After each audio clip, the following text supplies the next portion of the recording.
Welcome to The Bridge. Fun conversations on culture, life, and everything in between. Hello, everyone. Welcome to The Bridge. We are a show that connects East and West. My name is Jason. I am from San Francisco, California in the United States, although I am now living here in beautiful Wuhan, China, and you can call me by my Chinese name if you prefer, Shangguan Jiewan, and we are here today with... Yay! Hi, this is Schweibei. My name is Schweibei. I'm from China, and I live in Beijing, but I used to live in Wuhan when I was a kid, so I'm very familiar. Well, I guess not very familiar, maybe not exactly where you live. Anyhow, welcome to The Bridge, our dear listeners, and we've got something interesting going today. Find us where you get your podcasts. If you like the show, then consider pushing the like button or giving us 5 stars. Suggestions, comments, anything you would like to share, email us at welovethebridge@gmail.com. We love the bridge.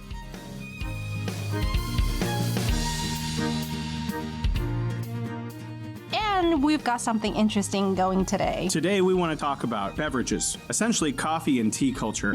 I was hoping to start with American versions of coffee. American version of coffee. Okay. Yeah. Dunkin' Donuts? Well, I was actually thinking a little bit older than Dunkin' Donuts. My father used to be in the generation, he's a boomer. A baby boomer born from the returning soldiers from World War II. And he would brew a cup of coffee from a machine that didn't have a light show on it and you couldn't set a timer. And he would just drink black coffee and keep it in a mug or in a thermos, similar to a Chinese Schweibei, but a little larger. And he would just drink that throughout the day, typically at work all day and also on the weekends from a mug at home. And this was what coffee culture was to me, at least, as a boy. And I remember that was what coffee was before places like Starbucks came along. Coffee was something your dad or mom drank at home. It was typically maybe a little sugar, maybe a little milk or even cream, but typically it was just coffee. And then came Starbucks. So would your dad pay $5 for a cup of Starbucks? Is he okay with that? Or does he think it's outrageous? No, absolutely not. Well, he likes to call it a milkshake with coffee in it. That's what... Well, you know what? That is pretty accurate, right? For some of the choices. And I can't even read all the items from the menu. Sometimes... Frappuccino, yeah. Things like that. Sometimes it's a little embarrassing because, you want to order, but you can't really read that thing. It was like, is that Italian or English or what?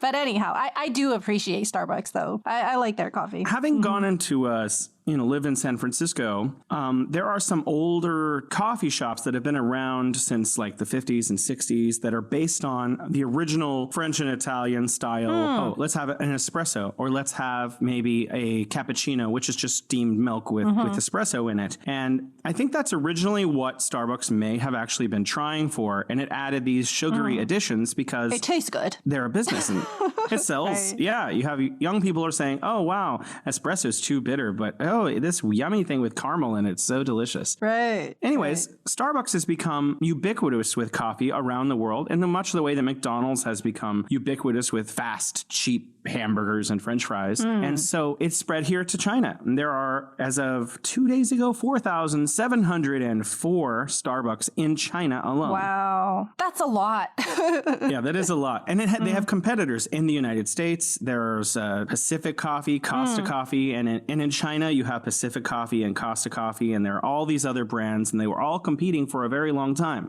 But I also want to tell another story. When I was living in Beijing, sure, that was great. When I went to my wife's hometown for the first time, and I think it was 2013, early spring, and I couldn't find coffee. My wife, who was at that time my girlfriend, we were walking all over the place looking for a place to buy a cup of coffee, and there were no Starbucks. There were no Pacific Coffees or Costa Coffees, but we did eventually find it's like a French like a bread store, and they sold coffee, and I was like, okay, and that was all that existed. But I go back now, and there are 200 cafes, Starbucks and other brands as well, and even I think one of the coolest places places to hang out if you're not drinking alcohol is they have a Joy City, very much like the one in Beijing. And they built one in Yantai. It's a giant super mall, for those of you who don't know what that is. It's like many floors, and there's like dozens and dozens of shops selling Gucci and handbags and everything you want. And they also have a very nice cafe there. I think it's called Mon Coffee on the top floor. And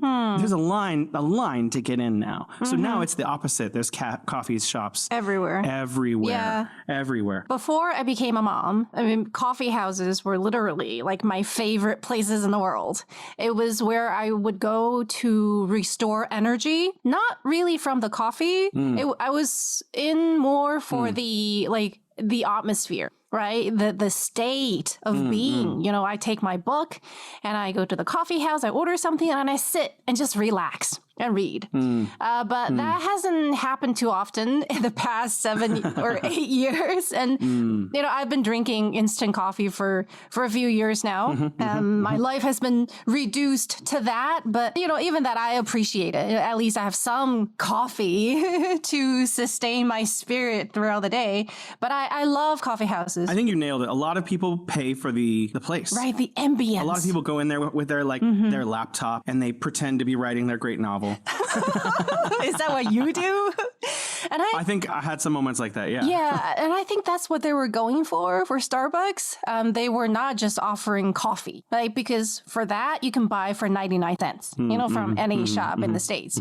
They were going more for a home outside your home. So we were paying actually for the ambience, the atmosphere instead of for that cup of coffee. But I mean, some of them taste really good too, especially for, I guess I have a more feminine taste, right? We like the cream, the cinnamon, and also all kinds of sugar and syrup.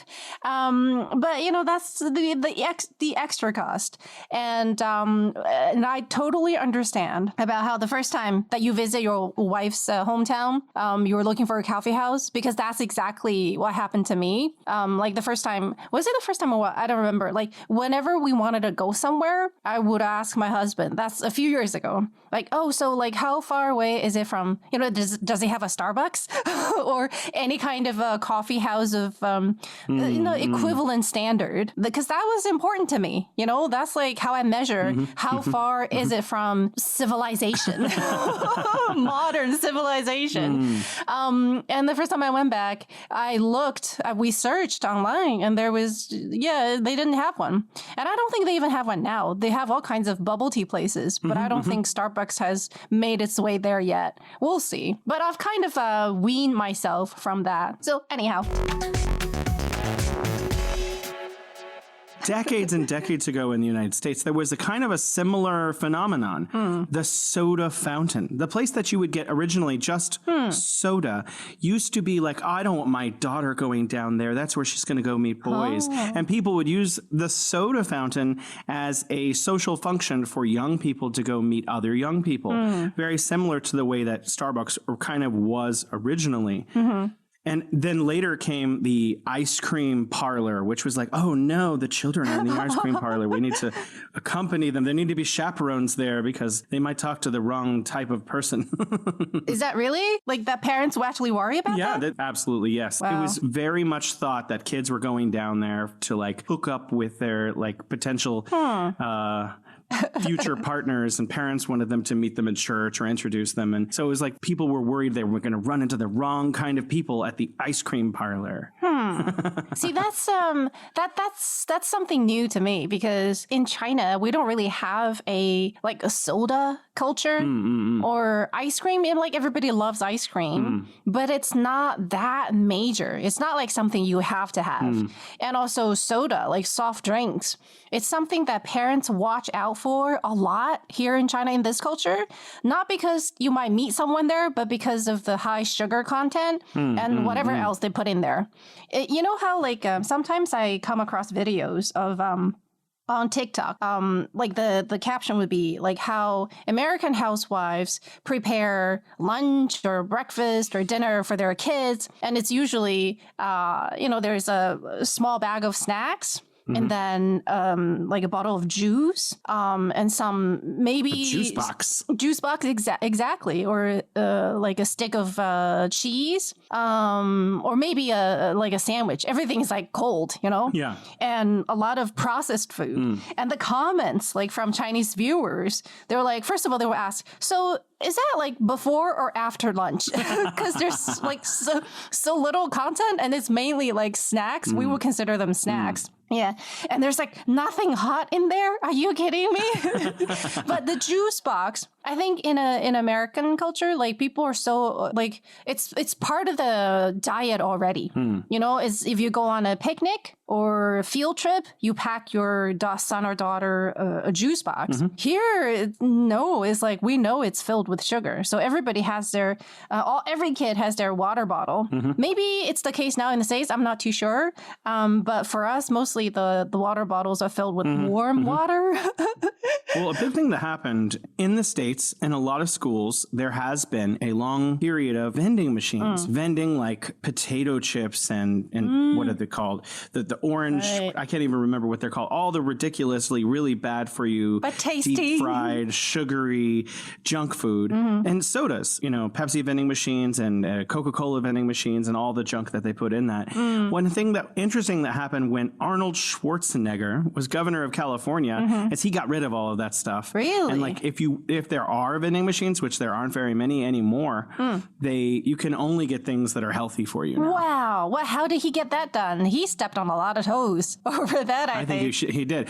I think that the schools were actually getting kickbacks for like putting the vending machines in. It was oh, you know, we're going to, you're going to make some money from putting this Pepsi machine here. You get a certain percentage for your school. And the school's, oh, great. Now we can fill some holes in our budget by selling the children sugar. Yeah. Well, the thing is, I think the things you feed your kids when they're young set a tone for their diet in the future. You know, because I noticed the different tolerance levels for sugar for, let's say, Americans and Chinese. The Americans and Chinese that I know of, like Chinese people have a much, much lower tolerance for like high sugar content. Because I remember the first time my best friend from China went to the States. You know, I had been raving about donuts, you know, to her in our letters and emails for years. We're like, oh, because that was like what, over 20 years ago?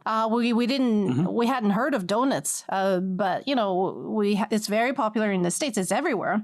So I was like, this thing tastes really good, and there are all kinds of different varieties. It's so thick, you know, it's so filled with sugar and just cream and milk and all that great stuff. So the first thing she wanted to do after landing in the US was to go get a donut, just see how incredibly good and tasty it was. Unfortunately, though, she didn't go for the plain ones. Because, you know, for me, I would usually start with the most basic kind just to get the feel of what, you know, the original one is like. She went for something fancy. And I think at that time they had this coconut something flavored donut. So it was like, you know, covered with this really sugary coconutty coating and has some like, sugary filling inside. It sounds delicious, but she was sick for like 2 days after eating that. It was probably that single donut contained the amount of sugar that she probably would consume in a month's time, like on her normal diet. So I got a message from her. She's like, goodness, I want to throw up because I don't know why it is like this. You said it was really, really good. I was like, yeah, if you get the original kind, not that fancy one. So it's we just have different tolerant levels for, you know, sugary content. But we were going to talk about coffee, right? Coffee and tea. Well, I feel like I was letting you go because that was very interesting. But after, you know, Starbucks came, there was a response. You know, there are a lot of innovative business people here, and there is Luckin Coffee. And what's not really well known in America is that after they had their little accounting faux pas, they didn't go away. Like a lot of people misunderstand that. There are still 4,000 Luckin stores in China, about 4,000. I love Luckin, actually. I think it's better than Starbucks. Really? It does partially have to do with the fact that you can get a cappuccino for 16 kwai. So it's like half half the cost of Starbucks. But also, I like the flavor. I really think it is a Nice. it has its own like flavor, and it is really good. And Right. I know that you don't like to throw plastic away, and you're really worried about the environment. But I do often have Luckin delivered. I think it's amazing. But they have paper cups, right? They do have paper cups. Yeah, it's better. With a plastic lid. The lid is made out of plastic, so there's still plastic. Yeah. Well, say they're working on it. Sometimes I get bubble tea. Like my urge for bubble tea is so strong that I will like, okay, I'm just gonna use a plastic cup. But they're working on it. Have you noticed? I don't know about what is like in Wuhan, but in Beijing, I think starting earlier this year, they've changed the plastic bags in supermarkets, and some of them, like, because I get deliveries all the time, they've stopped using the regular plastic bags. Some stores change into these like cloth ones. They're not really cotton. I'm not too sure what they're made of, but they're not plastic, and they can be reused for like 100 times. And then another shop, supermarket, they changed into using these discomposable plastic bags. It's made from something else. It's 100% biodegradable. I've gotten them. They're really, the material is lovely. They're working It's actually on it. more elastic. Yeah, it's very lovely. It's soft. I know. And it's softer. I mean, I started buying these new kinds of plastic bags. They're a little bit more expensive, but they look nicer and they feel nicer and they don't leak as much. They do feel nice. Yeah. So it gives me a sense of joy, actually, that I've switched on to this new type of, garbage bag. But anyhow, I was going to say that in some of these bubble tea shops or coffee shops, they're starting to use paper straws. But I think they have to refine their technology so that the paper doesn't like bend or melt in your mouth. They're experimenting, and I'm sure that, they're going to have new solutions for all the cups and straws that we use. I think that's a good step to take. But I was watching a informative show recently, and it was about plastic straws. And actually, apparently, plastic straws, although bad for the environment, still only account for 0.03% of all plastic waste, which is, something, but there's obviously a lot of other waste that's going into the ocean. Exactly. It's for another topic, but whatever we can do, for each of us, because there's so many of us. So back to coffee and tea. I want to switch to tea. I looked up the history of tea in China, so I can comment, but I'm going to leave that to you to some extent. But first, I'd like to outline kind of, Western perspectives on tea. Tea really comes to the West through all of the European empires that brought it from China into Europe. You may have heard the term China used to describe like a teapot and teacups. Have you heard that before? China in the tea? What do you mean? Okay, so people will say, oh, let's bring out the good china. That's something people say. And what they mean is the porcelain tea set that they have. This is because the British, especially when they brought tea from China back to England, where it's extremely popular, at least it was, they also brought porcelain tea pots. And so the good china literally was from China. And so it actually refer to their teacup or their tea kettle as China. Here's the good china. And they would keep the good china on display. Look, this came from China. And they would be very proud of this. And this was for hundreds of years. And now, it moved to America, but we drink tea very differently. In England, they drink it with milk. And in America, they drink it with lemon and a lot of sugar oftentimes. My mom loves tea. She likes to drink without sugar now because she's a little older and more health conscious. But when we were all younger, I remember she would throw that sugar straight in there. Wow. Yeah. Well, people like here in China too, they're much more conscious about health and what you eat and diet. So we don't really put, unless you consider bubble tea. Yeah, there's sugar and syrup in bubble tea. But like bubble tea is in its own category. I don't even think of it as tea. And you can make bubble tea without tea. It's just bubbles. You can make Would you like some bubbles? No, the bubbles, that's the the spirit of the tea, right? The tapioca. Exactly, the chewy part. But you if you get milk and really, really good brown sugar, like brown sugar has different varieties and different grades. If you get really good ones, and you fry the tea leaves with some brown sugar, and you kind of just put it in a pot, and the brown sugar will start to melt and will mix with the dry tea leaves. Wow. And then you add a little bit of water and boil that, and then you add milk. So that's like how a lot of people make homemade milk tea. But if you get really good brown sugar, you can make it with just brown sugar and milk, and it'll taste almost just like the the bubble tea. So for little kids who can't drink tea, they can take that as a substitute. But anyhow, so I was just saying, for most of us, we don't really consider bubble tea as formal tea. It's just like a derivative, a fun derivative. But tea itself, it's an important part of Chinese culture. And I think in some ways, it's representative of some of the essence of Chinese culture. Because, I love both tea and coffee, but they serve completely different purposes for me. Like coffee, I would get up in the morning for that cup of coffee. It has some spiritual strength to it. There are very few things in the world that I think is directly linked to happiness or directly linked to joy. Even food. I need to put it in my mouth to taste it, to feel happy, right? That taste. But coffee somehow, when I think of it, it makes me feel happy. Wow. You know what I mean? Do you get what I'm saying here? Like that spiritual boost? I don't know about spiritual, but definitely I know that if I don't have it, I will get a headache. So I think I have a chemical dependency on the caffeine. Wow. At least. I see. So you're even more dependent.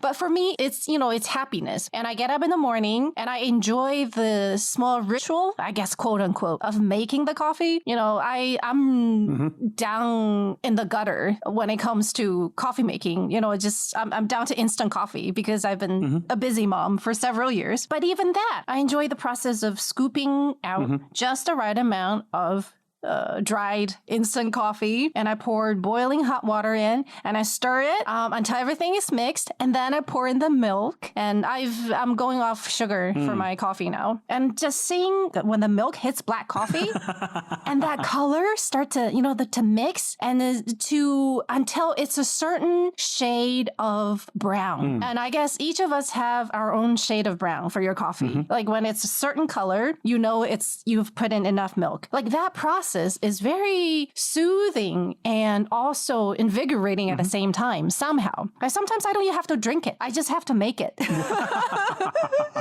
And I feel like, I've done something. Like I've woke myself up in a way. So, coffee, it's exciting. But tea, on the other hand, it serves a different purpose. I don't know if it's the same for you, but for me, tea has this calming effect. It calms and it quenches my thirst. Like when I'm thirsty, if I just drink just normal water, like boiled water, it works, but it goes down way too fast. It just kind of drains out my system in like 10 seconds. But if it's tea, I feel like it stays in my system a little bit longer and replenishes my need a little bit better. And also it has this cleansing effect. Have you noticed? Yes. Tea, it kind of cleanses your palate. Well, you never really cleanse your palate with coffee. It kind of pollutes it in a way. I think that's what we were just talking about how I like to drink ice water. I get that feeling from ice water more. I feel like tea is more like, yes, it mellows me out. It makes me feel very nice. I drink tea maybe twice or 3 times a week.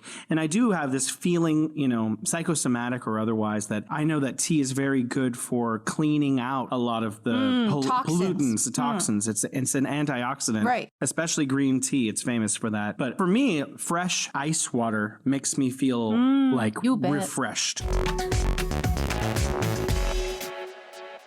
I wanted to talk about after Luckin that tea kind of made a comeback. Are you familiar with Hey Tea? Oh, yeah, but that's for the young people. That's the bubble tea category. Like for, I think for adults, I don't really think of it as tea. Even though it's a tea shop. Yeah, it's a lot of yogurt. It gets a little bit exotic, yeah. Yogurt and like grape flavored, or peach flavors. It is. It's kind of like, it's about the same price point as Starbucks, but it's tea and not coffee. And they're very popular. People just just stand there for 30 minutes to get a cup of tea. Well, I don't know if you can call it tea anymore. To be honest, like I been to those shops before, but I was never able to get in because every time I went there, well, I didn't go there on purpose. Just happened to see one. There was always a long line, but that was a few years ago. I mean, these things kind of come and go, so I'm not too sure if they're still as popular these days. And the funny thing is, there would be people, they offer their service to stand in line for you. Really? Yeah, to wait in line for you to get your tea. And some of them, they even booked in advance. So they will sell theirs at a higher price. You know, they've ordered already because not everybody wants to wait for like half an hour, you know, for their cup of tea. But to be honest, like I don't really consider them tea. Like tea, proper tea, are tea leaves, dried tea leaves. And then there's a whole science too, you know, different types of tea. I'm no expert, but there are certain kinds of tea that I like to drink. And it depends on the season and on the temperature, a lot of it. Are you interested? Well, absolutely. Let's circle back around. I wanted to mention another wave of beverage change because these changes in beverages keep coming. Have you ever heard of a place called Modern China Tea Shop? Modern China tea shop in the States or in China? In China. Modern? Not really. Here in Wuhan, I go to this place called Jianghan Walking Street. It's one of the two big hipster kind of neighborhoods for young Chinese people. And you can walk 2 minutes between them. And there'll be like the entire Jianghan Walking Street, which is huge. It's enormous. There have got to be 20 of them. Some of them are on the same block or in the same mall, more than you would see where there's a McDonald's in the same mall or a Starbucks in the same mall. There are modern China tea shops with lines around the block. Sometimes there'll be a line coming from one and a line coming from another, and you're not sure which line people are in line for, but they're going. Tell me what they offer. I'm intrigued. It's not quite as sugary as Hey tea, and it doesn't have as much yogurt. It's mostly tea with milk, and it's flavored. You can also buy just tea. So you can have like grape flavored infused tea. So it's actually like it's grown in Yunnan and then they modify it. I don't know. They add grape flavor, however they do it, but it's delicious and it's much more like tea. Also, the price point is much lower. It's much more like Luckin prices. You can pay 15 or 16 RMB, which is like a couple dollars, and you can get a very nice cup of tea. The feeling I get is with these kind of tea shops, first of all, I consider this a bubble tea shop. Not every item in a bubble tea shop would have like bubbles in it, but still, it's in that category. You know, it's there to serve the younger population who like stronger tastes, who are going in for the fun taste rather than authentic tea. So I'm usually a little suspicious to get just tea from these places because I feel like they don't care as much about the quality of the tea itself. They care more about the combination of different elements. And the tea is just, you know, it's like the basic ingredient. And actually, some of the items don't even have tea. Why don't you enlighten us about this science of tea? Well, it's not, well, I don't really know the science about the tea, but it's like, I consider them as two separate things. These are the modern tea shops that offer drinks. These are drinks. I don't consider them as tea. Because even if you take the tea element out of those drinks that you get, you probably won't even notice. Honestly. It's like a minor element in there. But when it comes to traditional, like the authentic tea experience, then we are mostly talking about these dried tea leaves. There are these tea shops that's been around, I guess, forever. And you go in, there are nothing, you know, fancy. There just be bottles and bottles of tea leaves, dried tea leaves. And I think for most, at least for most older Chinese people, I would consider me one of the older Chinese people. This is where I would go to get my tea. I don't really drink a whole lot of tea, but some of the basics that have stayed over the years. Like in hotter times, I would like to drink like green tea varieties. I guess I can throw out names, but maybe people won't really recognize it. And these they can quench thirst much better. right? They have a brighter taste, cooler taste. And then in warmer, in colder seasons, like now, or starting in the fall, I would switch my tea to other varieties. And usually they are, some kind of red tea. Oh, wait, in English, do you say black tea or red tea? In China, because in Chinese, it's red tea, but I think it's the equivalent of black tea. I think you're right. In the States. Yeah. Anyhow, so they are the darker color, and they're usually the fermented kind. And oolong tea. You're familiar with this term, right? Oolong tea. Yeah. For example, today, I made a cup of 大红袍. Are you familiar with that term? I do not know what that means. No. It's for people who like tea, even they just like tea, not like expert. They know this term 大红袍 because it's I think it's one of the most expensive kind of tea, the original authentic one. And 大红袍 actually means the big red cape, and it's a type of oolong tea. It's very famous, and it's supposedly from the Wuyi Mountains in Fujian province. And supposedly, I was looking about this for some information. It says it grows defiantly, I guess that's how you say it, in the gaps of the mountain boulders, which endow it with a highly priced mineral rock taste. The taste of it is very masculine, and there is a sense of warmth to it. Now, see, this is something subtle, because when you drink hot tea, of course, there's temperature, right? There's the temperature level warmth, and then there's the spiritual kind of warmth. Like 大红袍, this kind of oolong tea, it gives you a sense of warmth internally when you drink it, even when you smell it. It has nothing to do with temperature, but of course, we drink it hot. So that's why I like it in the wintertime. It just feels like it warms me up from inside out. And there's another type. If you haven't heard of 大红袍, you probably haven't heard of this. And the nickname for this tea, which I discovered just earlier this year, literally means dog poop fragrance. I'm serious. That's its nickname, called 鸭屎香. Ya is duck. 屎 is poop, basically. 香 means fragrance. And it's a little bit lighter than 大红袍, but it has this very strong cleansing effect, I feel like. It tastes very clean. And that sounds probably confusing for people, but that's how I feel when I drink it. It's extremely refreshing. And the thing with tea is they don't really have strong taste. Sometimes I think about the taste of tea. They don't really have a taste. Like, how do you put the taste of tea in different categories? It's not sweet. It's not salty, right? It's not spicy. Maybe some of them, like stronger ones, but the ones I have, they are milder. So it's more like, it's feel, right? Sometimes a little bit of the smell.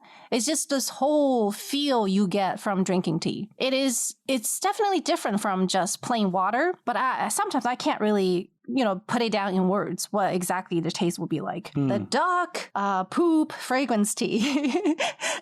It's also from Guangdong province. I'm not sure if you're selling it or not. I think a lot of the listeners, I'm not sure I want to try that.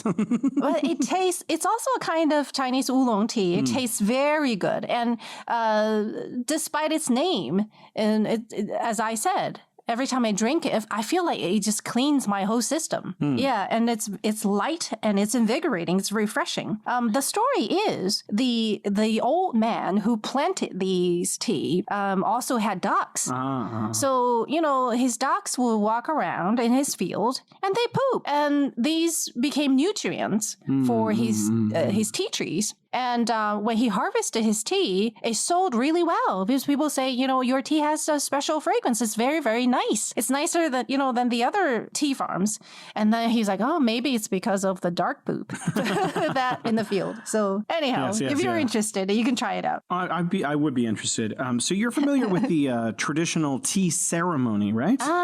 I'm not really familiar with it. I've seen it on TV. I'd like to describe it a little bit. Sure. I've had it once in Beijing and once I had it in South Korea. And I think the South Koreans, they've taken a lot of Chinese culture and made it theirs to some extent. Right. But the process was there are these little cups. Right. And they're very small. You can only get one or two small sips really from each one of them. And they pour the tea out of the vessel onto the cup and wash bathe the cup in the tea and let the tea then drain away. And then they brew more tea with a second set of tea before adding it to the cup. So the cup has been cleansed with tea before then tea was brewed again and added to the teacup. And after you drink from that, the smaller vessel, which is, it's very delicious, then they will start over. So if you put your cup back down, they will then turn the cup over and bathe it with tea again, wash it with super hot tea, and then pour you another cup of tea. So it feels kind of wasteful to me because they're constantly throwing tea away. I was like, but sometimes, you know, as a Western person, I'm like, when am I going to get my tea? Why do we have to go through this washing? I just pour it in there. But I mean, all the other people that I was with, they were all like, ooh, ah. And I was just like, I'm a little impatient. Yeah. When do I get to drink some tea? When am I getting my tea? Well, see, that's why it's called 功夫茶. 功夫 is, well, they stand for Kung Fu, but also 功夫, when we say something takes 功夫, it means something takes time and it takes patience, right? See, that's the thing, the cultural aspects of tea and coffee, when you think about it. Coffee is like, you know, it's exciting. Let's go get things done, right? This is another bright day. I'm going for my future. Things like that. Or it's overtime. But tea, but tea is like, hey, time to chill, right? Time to wash out some of the toxins, the stresses that you've accumulated in your body, right? Time to replenish your spirit and also, of course, your thirst. So I think they serve completely different purposes, even though sometimes they're put in the same category as, you know, drinks or beverages. But I think spiritually, they're very, very different. I mean, tea ceremony, the whole point is actually not just about the tea. I think it's more about the state of being, right? Can you eliminate all the things that you can eliminate and just focus on one thing? I mean, tea ceremony, both in China and in other, especially Japan, I've, you know, never been to Korea, but it's more about a sense of tranquility. Right? Can you focus your mind just on this one thing that you're doing? And it's usually done in a rather small space, in a quiet place, so you don't have a lot of other disturbances. You know, it's not about let's go in and try this thing, yay! It's about let's forget about all the other things that I can forget. Let's detox, right? And then try one simple thing to focus. Because think about the taste of tea. If you don't concentrate, if you don't, you know, chase out the other millions of other thoughts in your mind, you don't really taste it. You know what I mean? It's so light. It's something that you have to feel. It's not something that hits your tongue. It's the whole experience. So if you're going in for a quick fix, tea ceremony is not your thing.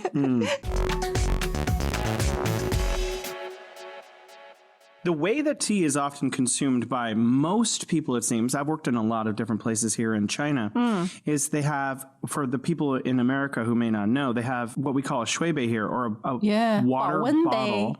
And there's a special filter that when you buy it, it comes with it automatically on the top, and you can press it down and it clicks in. And people at work, they'll put like flower tea or all kinds of whatever variety they want to drink on that day. They put the tea inside of their thermos, and then they add hot water, and then this filter goes in and filters out all of the bits. When they're drinking throughout the day, they can just be drinking tea. So it's like water. It's refreshing. It's adding H2O to your body, but it's also serving the extra function of being tea, whether it's caffeinated or not caffeinated, or it's just for like a detox, or just because they wanted it to taste a little bit like some flour. So a lot of people, a little bit more interesting. And I have one right here with me right now, and mine happens to be from Modern China Tea Shop. I'm not being paid by them, but it tastes like a little like grape. So I'm a little more, I guess, spoiled, or not spoiled, but addicted to this like youthful, unnecessary, superfluous. Maybe I don't know how they make the grape flavor. From grapes? Is it from grapes? Yes, maybe not. Now that there are all these new chemical ways of making flavors, you can turn corn syrup genetically or like through some process into into basically any kind of flavor you want now. So I really don't know. I did have this tea from the Hay tea shop once. Like it was a gift from a younger person.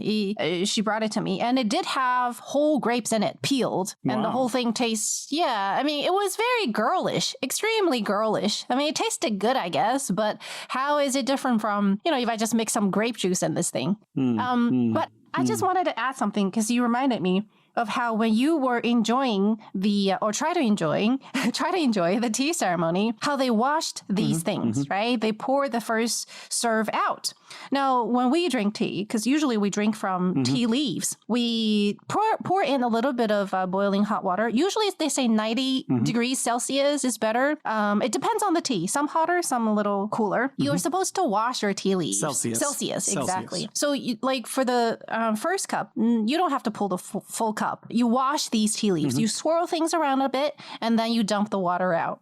So that's like a normal practice, because in the process of making tea, it goes through the machines and the different hands, and it just feels good to wash out the whatever dust or thing that's collected outside. And then I pour that out, and then I pour in more water, and I drink the thing. And with tea is you can drink the same, you can keep refilling your cup for the rest of the day. So the washing part, it serves a purpose, and also it warms up the cup that you are using. Right? Because temperature matter. And for people, they are, really focused on experiencing the tea ceremony. Everything matters when it comes to tea. The taste, the temperature, and sounds, and, the chemical reaction between the people and guests, whatever. So, that's another reason why tea bags are not as popular. Like, for people who drink tea, I think they would say an absolute no to tea bags, because those are like, the drags from whatever that's left over at the bottom of the tea making pot or something. Well, one of the things that I noticed in America, or that I saw, was you go to a restaurant, before they even ask you what you want or what kind of drink you want, you get a very large glass of water, usually ice water. And then that's you just sit down and they give you ice water. And then it's like, okay, would you like a beverage now? And in China, I noticed that doesn't happen a lot. You don't get a large glass of water, but very often, not always, there's tea on the table. Right. Well, we want something hot. Want something warm. But in certain restaurants, like if you go to this really popular hot pot places, Haidilao, I'm sure you've been there, right? This is like the most important, well-known hot pot many chain. times. When you go in, I think they give you like a big cup filled with just plain water. Usually it's not cold. Usually I think they found a midpoint. They just give you like, they can give you room temperature lemon water. Or some places it's like hot water. What is that? Usually, that purple, is it plum juice? I always notice they give me a cup of plum juice. Oh, in that hot pot restaurant, it's some kind of 酸梅汤, sour plum juice. And I love it. I mean, it's delicious. It's delicious, and it's very sweet. It's very sweet. Because the plums are so sour, you need to balance it out. But the authentic plum tea has many other elements to it. Like, it's not just, they don't just boil a bunch of plums. There are like at least 8 other, they look like Chinese medicine to you probably. And I know they have hawthorn fruit, dried pieces of those in it. And there are other things. You can buy this whole package and boil it yourself. And plums is an essential part of it. And in the summertime, I mean, it feels so refreshing, right? To drink something sweet and sour. And it just fills you with energy. It's wonderful. I love it. Speaking of sweet and sour, Hong Kong has an interesting tea culture because it has Chinese traditional tea culture, but then it also has a bit of British tea culture mixed into it. So there's this place in Wuhan, again on Jianghan Walking Street, that's a Hong Kong restaurant, and they have a tea there, and I'm not sure the Chinese name, but I had it translated to me.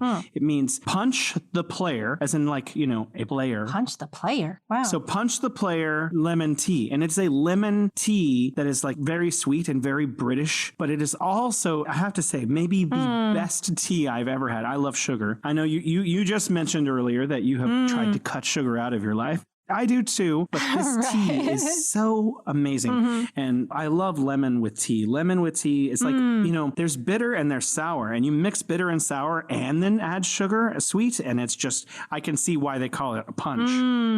A punch. I think the milk tea that I've had in Hong Kong, they're so much thicker. The color of the tea is like the color of bricks. Even darker. It's just much more condensed. And I think I've had in Vietnam, like Vietnamese shops, they have milk tea made with condensed milk. It's actually a really good idea, right? They have there's high tea content, not as diluted. And then they pour in condensed milk. So very, very sugary. It hits you, right? It's like milk tea in a capsule. Very, very condensed. But, its essence is It kind of reminds me of coffee.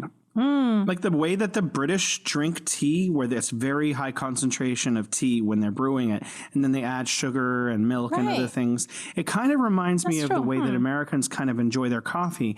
A lot of cream and sugar. It's like they're kind of reflections of each other. Maybe, Westerners, we're just a little too addicted to everything that's bad for us.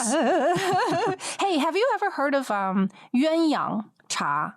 Well, it's something they have, you can find in Chinatown in the US. Like we don't really have it here much. Maybe in Hong Kong, I'm not too sure. But it's a mixture. I'm not if you're ready for this. It's a mixture of tea and coffee. Wow. And the reason why it's called yuan yang means Mandarin ducks. And Mandarin ducks in Chinese culture has a very romantic connotation to it because Mandarin ducks, I think they mate for life. And they're just always together. Like a couple will always stay together. And they are very pretty. Like, ducks, right? Ducks are not known for their looks, but Mandarin ducks. Mallards are beautiful. I don't know. Mallard, like they have them in Beijing in Yuyuantan Park. They are like brown with greens, and their head is like very shiny, kind of glistens. Oh. Are we talking about the same thing here? Maybe we are. Okay, but they are. Like they have colorful feathers. And in Chinese culture, like for newlyweds, at least back in the days, they will get these new beddings, right? And new covers for their pillows. And usually there will be, a pair of Mandarin ducks stitched onto it. Just symbolize that, they will stay together for the rest of their lives. So anyhow. I often see pairs of cranes in Chinese art. This is something different, you're saying. That's a different, that's for like longevity and things like that. This is for, togetherness for the rest, happily ever after. Because Mandarin ducks seem to have found that. And one interesting thing I remember years ago, a Mandarin duck, notice just one Mandarin duck made it to Central Park. Wow. For some reason. And it made quite a splash in the news. Everybody was like, going there to get these photographs of this fancy duck. People know it as a duck, but it doesn't look like a duck. It's all like polished and it's got all kinds of colorful, shiny feathers. It's very, very pretty. But anyhow, so the name Mandarin duck is given to this type of drink that I found in Chinatown. I don't know. You've gotten me curious, and I have coffee grounds and tea in the house. I might be trying that later today. Well, hopefully nothing bad will happen. Well, I had coffee for breakfast earlier, and now I'm drinking tea. So I've sort of already gone through the process. I'm just going to add it together later. My dad is not a picky eater at all. No, he grew up in, poor times, so he's not picky when it comes to that. But he's got to have his meals hot. Like noodles has to be so hot that it burns. And I told him a million times that, Dad, you shouldn't do that, right? You are literally burning your digestive tract, like all the way down, starting from your tongue. But he's like, it's got to be burning hot or else it's just, I won't eat it. But he is, gotten used to drinking really cold soda too. Like on hot summer days, he's like, the best thing is just like freezing cold cup of Coke. He found this to be. My father also drinks his coffee so hot. It's like comes out of the pot. He drinks it. Well, I'm like, how is that even possible? Like, what does other food taste when your tongue is that burnt?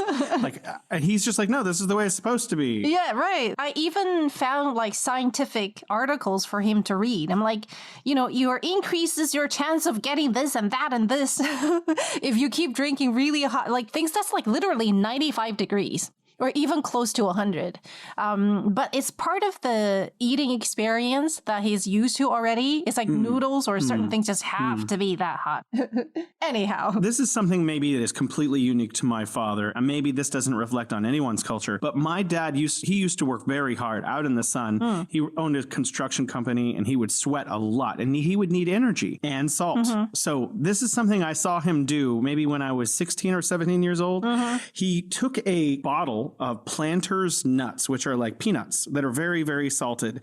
And he took a Coca-Cola and he drank out the top of the cold Coca-Cola from the bottle, and it had a larger lip. And then he poured the nuts into the Coca-Cola. And then he closed it and mixed it slightly and waited it for the fizz to go down. And he drank this substance. And I guess he made his own energy drink. He made his own energy drink, but it's super salty. And I'm like, well, that's really bad for you, Dad. You can't have that much salt. Like, you're just drinking salt now. But but he's sweating it all out. Exactly. He sweats so much that he actually may have needed all of the salt. Yeah, actually, there is a drink that's popular in the summer. I mean, it's not like, everybody drinks it kind of popular, but it was popular it was new and interesting. Maybe it was new to me, but it's called like sea salt something soda drink. So it does taste, it tastes a little bit of sweet, but it's got salt in it. And I found it the first time I went to Shanghai, and it was so hot those days that I was there. I think it must have been over 40 degrees Celsius. Like, I was born in Wuhan, and you know how hot Wuhan gets in the summer. Oh my goodness. It's like beyond human tolerance. Oh my goodness. For most people. Yeah. So in that kind of weather, you sweat so much, like you go outdoors and you start melting. Like, I remember going, because people have air conditioning inside, but once you open your door and step outside, this wave of heat kind of hits you like a brick wall, and you need to like stand there and need to catch your breath. And the next instant, you can feel all your pores open. And then sweat will start to pour out. And of course, you need to replenish all that. So I guess that's how energy drinks started. But I think you can totally make your own, just like how your dad did it, right? I mean, there are probably other elements in it, and there are all kinds of sports drinks nowadays, like this popular Japanese kind that literally has like sweat written on the bottle. I think, it's got a really name, and that's what I think sweat would taste like, that drink. I don't know what an image. But before we ran out of time, I wanted to mention a coffee shop that I came across. I think it was last summer. Do you know about the Chinese medicine shop that's been around like for hundreds of years? It's called I've heard of it. Tongren Right? That's the most well-known Chinese medicine brand, like a pharmacy. And they started this coffee shop. Really? Maybe it's a chain. I'm not too sure. Yeah, it's called Zhima Coffee. Chinese and medicine shop? Coffee shop. Coffee. Yeah. So I went there once. And what's interesting is when you walk in, it looks like just like a fancy, modern, upscale coffee shop, right? It's got all the nice bottles, and there's a bakery space and all. Everything look, modern Western. And then in the background, there's a poster for duck soup. I mean, duck soup. I mean, that's like the last thing you would it is delicious. imagine to see in a coffee shop, right? Duck soup is delicious. But not with coffee. I don't know. So we're going to have to do an investigation. That's what I did. I explored a little bit. So on the left side of the shop, I remember there are all these bottles of Chinese medicine.